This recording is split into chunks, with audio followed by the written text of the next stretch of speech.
나사렛 말씀 묵상의 시간입니다. 오늘 우리가 함께 읽는 말씀을 통해서 하나님께서 우리들에게 원하시는 것이 무엇인지 발견할 수 있는 소중한 시간이 되기를 원합니다. 오늘 함께 볼 말씀은 사무엘하 14장 12절에서 24절까지 말씀입니다. 여인이 이르되 청하건대 당신의 여종을 용납하여 한 말씀을 내 주 왕께 여쭙게 하옵소서 하니 그가 이르되 말하라 하니라. 여인이 이르되 그러면 어찌하여 왕께서 하나님의 백성에게 대하여 이 같은 생각을 하셨나이까? 이 말씀을 하심으로 왕께서 죄 있는 사람 같이 되심은 그 내쫓긴 자를 왕께서 집으로 돌아오게 하지 아니하심이니이다. 우리는 필경 죽으리니 땅에 쏟아진 물을 다시 담지 못함 같을 것이오나 하나님은 생명을 빼앗지 아니하시고 방책을 베푸사 내쫓긴 자가 하나님께 버린 자가 되지 아니하게 하시나이다. 이제 내가 와서 내 주 왕께 이 말씀을 여쭙는 것은 백성들이 나를 두렵게 하므로 당신의 여종이 스스로 말하기를 내가 왕께 여쭈오면 혹시 종이 청하는 것을 왕께서 시행하실 것이라. 왕께서 들으시고 나와 내 아들을 함께 하나님의 기업에서 끊을 자의 손으로부터 주의 종을 구원하시리라 함이니이다. 당신의 여종이 또 스스로 말하기를 내 주 왕의 말씀이 나의 위로가 되기를 원한다 하셨사오니 이는 내 주 왕께서 하나님의 사자같이 선과 악을 분간하심이니이다.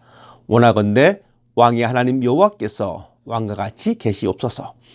왕이 그 여인에게 대답하여 이르되 바라노니 내가 내게 묻는 것을 내게 숨기지 말라. 여인이 이르되 내 주 왕은 말씀하옵소서.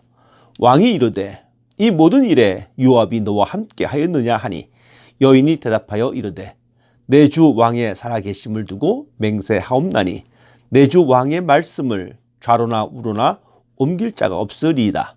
왕의 종 요압이 내게 명령하였고 그가 이 모든 말을 왕의 여종의 입에 넣어 주었사오니 이는 왕의 종 요압이 이 일의 형편을 바꾸려 하여 이렇게 함이니이다. 내 주 왕의 지혜는 하나님의 사자의 지혜와 같아서 땅에 있는 일을 다 아시나이다 하니라. 왕이 요압에게 이르되 내가 이 일을 허락하였으니 가서 청년 압살롬을 데려오라 하니라. 요압이 땅에 엎드려 절하고 왕을 위하여 복을 빌고 요압이 이르되 내 주 왕이여 종의 구함을 왕이 허락하오니 종이 왕 앞에서 은혜 입은 줄을 오늘 아나이다 하고 요압이 일어나 구슬러 가서 압살롬을 데리고 예루살렘으로 오니 왕이 이르되 그를 그의 집으로 물러가게 하여 내 얼굴을 볼 수 없게 하라 하매 압살롬이 자기 집으로 돌아가고 왕의 얼굴을 보지 못하니라. 아멘. 성경은 때로는 우리가 감추고 싶어하는 사건이나 외면하고 싶은 사건을 피하지 않고 있습니다. 오히려 그 사건을 파헤치면서 인간의 민낯을 만천하에 드러내고 있습니다. 믿지 않는 사람들이 좀 몰랐으면 하는 내용도 이야기합니다. 가정의 비극적인 사건도 다 드러내고 있습니다. 그렇게 함으로 인해 인간의 연약함과 완악함을 지적하고 있습니다. 오늘 우리가 읽은 이 본문에서 이 여인은 다윗 왕 앞에서 거짓을 꾸며가면서 했던 대화의 모든 내용, 사실 다윗의 가정의 성적인 타락과 그 결과 죽음을 가져다 준 비극적인 사건이며 이 사건을 해결하기 위해서 요압 장군의 계략의 일부분입니다. 다윗의 자녀들 가운데 왕이 될 맏아들 암논이 다말을 겁탈하고 그의 오빠인 압살롬이 복수심에 불타서 암논을 죽이게 됩니다. 그리고 압살롬은 다른 지역으로 도망하게 되었습니다. 왕자 압살롬은 그의 어머니의 마을인 그슬로 도망하여 3년간의 시간을 보냅니다. 여전히 압살롬을 용서하지 않는 다윗을 곁에서 보고 있던 요압은 압살롬을 데리고 올 한 가지 계책을 마련합니다. 한 여인을 선택하여 자신의 목적하는 것을 이루려고 했습니다. 요압이 왜 이렇게 압살롬을 데리고 오려고 했는지 성경은 침묵하고 있습니다. 그렇지만 우리는 이 사건 전후를 통해서 요압은 어쩌면 자신의 명예와 이익을 위해서 아버지 다윗이 용서하지 않은 아들을 예루살렘으로 불러들였을 가능성에 대해서 충분히 생각해 볼 수가 있습니다. 압살롬에 대한 평가는 호의적이었습니다. 어쩌면 요압은 압살롬이 왕이 되고 자신의 권력도 계속 지속되기를 바랬을 것입니다. 그래서 요압은 다윗의 분노가 아직 사라지기도 전에 한 여인을 선택하고 그 여인에게 모든 것을 가르쳐 왕을 설득하게 만듭니다.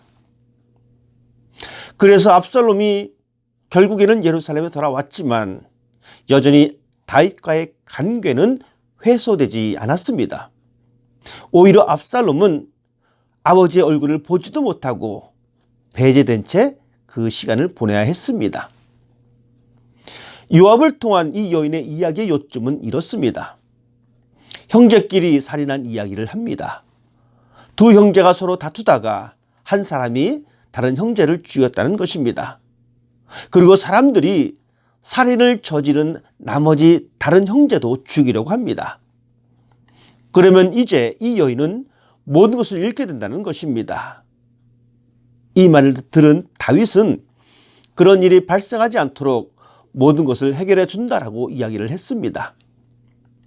이 말을 들은 여인은 자신의 상황을 다윗과 그 아들 압살롬에게 적용해 달라고 요구합니다. 다시 말씀드리면 다윗이 내뱉은 말에 책임을 지며 압살롬을 받아들일 것을 요구하고 있습니다. 13절 말씀입니다. 여인이 이르되 그러면 어찌하여 왕께서 하나님의 백성에게 대하여 이 같은 생각을 하셨나이까? 이 말씀을 하심으로 왕께서 죄 있는 사람 같이 되심은 그 내쫓긴 자를 왕께서 집으로 돌아오게 하지 아니하심이니이다. 그리고 여인은 14절 말씀을 통해 말하기를 우리는 결국 다 죽게 될 것이지만 하나님은 생명을 소중히 여기시는 분이며 왕의 아들 압살롬을 돌아오게 한다면 왕은 축복을 받게 될 것이라고 말을 합니다. 다윗은 여인의 이 말을 듣고 압살롬을 데리고 오는 것을 결정하였습니다. 그리고 이 모든 일의 배후에 요압이 있다는 것을 다윗 왕은 알게 되었고 자신이 말한 것에 대한 책임을 지는 것으로 압살롬을 예루살렘으로 데리고 왔지만 여전히 그 아들의 불편한 마음을 숨기지 않았습니다. 24절 말씀입니다. 왕이 이르되 그를 그의 집으로 물러가게 하여 내 얼굴을 볼 수 없게 하라 하매 압살롬이 자기 집으로 돌아가고 왕의 얼굴을 보지 못하니라. 이제 다윗 왕과 압살롬은 같은 곳에 있지만 불편한 관계가 지속되어졌습니다. 다윗은 압살롬을 엄하게 훈계하지도 않았고 그의 잘못을 지적하지도 않았습니다. 그냥 모든 것을 모른 척하면서 지나쳐 버렸습니다.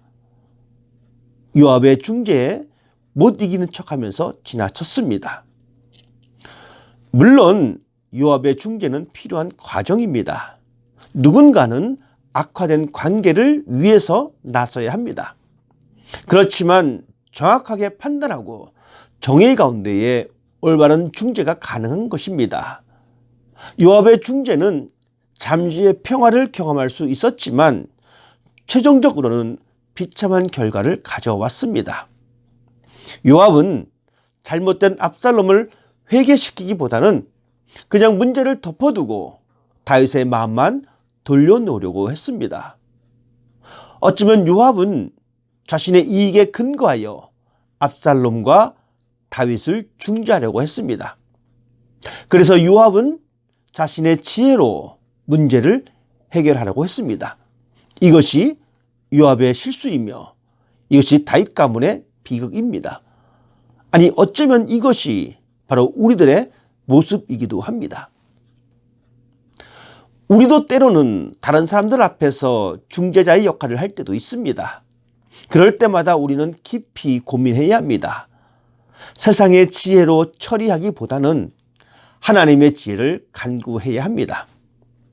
다른 사람들의 인기를 의식하고 자신의 이익을 위해서 문제를 해결하기보다는 하나님 앞에서 정직하고 정의롭게 행동해야 합니다.